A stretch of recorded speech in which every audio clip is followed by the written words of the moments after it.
So we're going to be looking at a scenario where civilization starts over.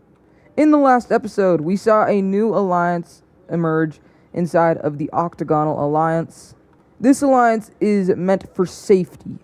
It wants total safety around the entire world because of the recent events happening inside of Germany, Asia, India, and just the ocean, and the drainage of the Mediterranean Sea. We also saw two new unions popping up, the Asian Union as well as the Brazilian Union. If you guys enjoy and are enjoying this series, make sure to like and subscribe. We're on the road to 3K. Help out a ton if you hopped on the train. Trying to hit 3K before the end of summer, so yeah, let's go ahead and try to hit that. Anyways, let's go ahead and get into this episode. And we're going to be starting this episode like we started the last episode, over inside of Southern Africa. The speech that the Scandinavian Union leader gave does not really affect Angola or Southern Africa at all. They're still wanting to expand their borders, and they show that by, South Africa completely destroying this blue country. And Angola starting their invasion of these countries up over here, taking the capital of one, and just, we don't need this thing anymore. They use this to move through this area. Angola has developed their military a lot since the last time they fought a war, and it's crazy how quickly they've developed their military. And really, these countries were not super strong. They just fall to Angola. In a peace treaty, we see South Africa annexing this country, while Angola annexes all of these countries up over here. These two, they're forming an alliance, and this alliance is set out for expansion. They don't care about the safety of other countries. They care about themselves and only themselves. And with this union, they want to fully unite every single country underneath one flag, that being their very own. The gold country is going to try and join up with this alliance, but they're going to get refused. I wonder why. They go around asking any other country if they would like to join. And, we see calls from Guyana, or Suriname, and this grayish Brazilian country also.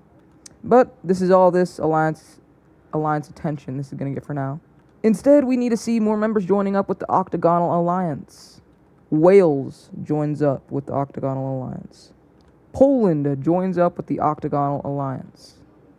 We also see Alaska joining up.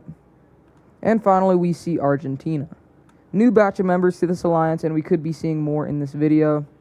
But now we need to go over to the more draining of the Red Sea. And in this batch of Mediterranean draining, I think the Black Sea is starting to get affected. And Ukraine's going to join up with the WIMP alliance. And they're going to quickly get permission from the WIMP powers to go ahead and annex this land.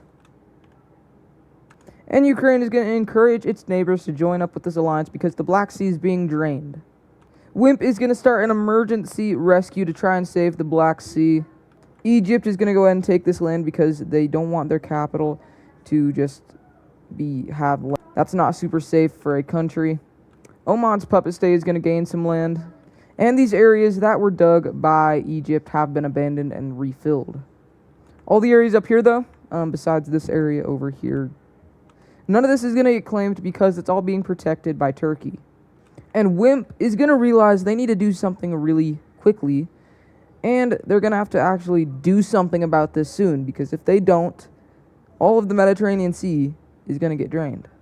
So quickly, WIMP is going to take control of most of the Aegean Sea coast. And they're going to start trying to dig through this area to bring water over to the Black Sea. We'll see how this goes. But now we need to go over to the Asian Union. We see more countries joining up with the Asian Union for protection. And now this union is probably one of the biggest countries in the world. And they're almost connected up with the Pacific Sea. A lot of these Chinese countries are rushing to join, but there's one thing. A lot of the countries inside do not want them to join because they do not want to border this weird country, this weird Chinese country. Who knows when this thing could snap? They do not want to risk it for more countries to join. But anyways, moving over to Indonesia, one of the strongest countries in the world, Papua New Guinea, has just broken away. And pretty much the same thing that happened to Germany and India and China and Japan, really. Same thing is happening to Indonesia. But this time, Indonesia is not fighting back at all. All of these areas are going just to random new countries.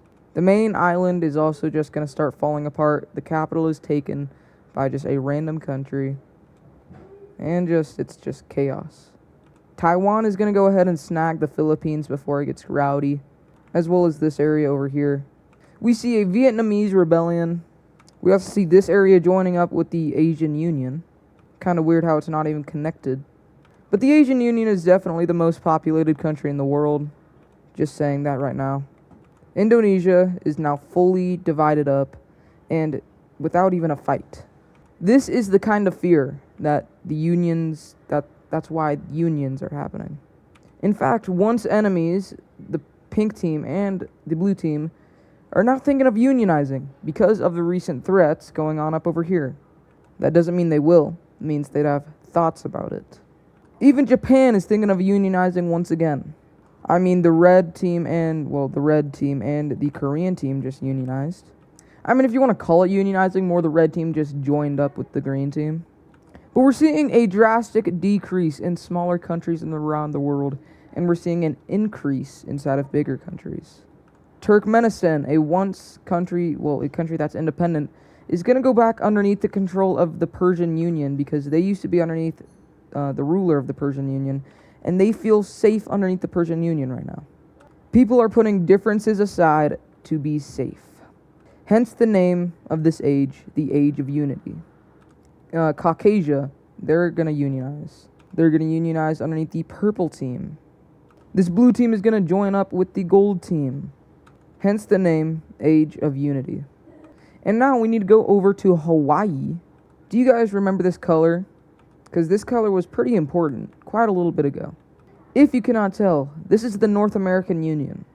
After the collapse of their country and their loss inside of World War IV, a lot of the leaders fled to Hawaii, and now they are reaching back over to their old North American Union countries to reunite the North American Union and be safe from anarchy once again. This message is going to get mixed reviews around the world. Mainly, the Aztecs hate this, but countries over here once hated each other are now coming closer to each other, realizing the threats around the world, and a crazy event is going to take place. California officially reunites and reforms the North American Union. The old capital of the North American Union is once more. Because of California joining, pretty much the strongest country in this area, we see more countries joining up. This union stretches all the way out to Utah. The grasps of unity are strangling the world, while other countries, like the Mediterranean countries, some African countries, the Aztecs, these two South American countries, they want to split away from unity and just carry on separatist. Will they be able to do that when the world is ending?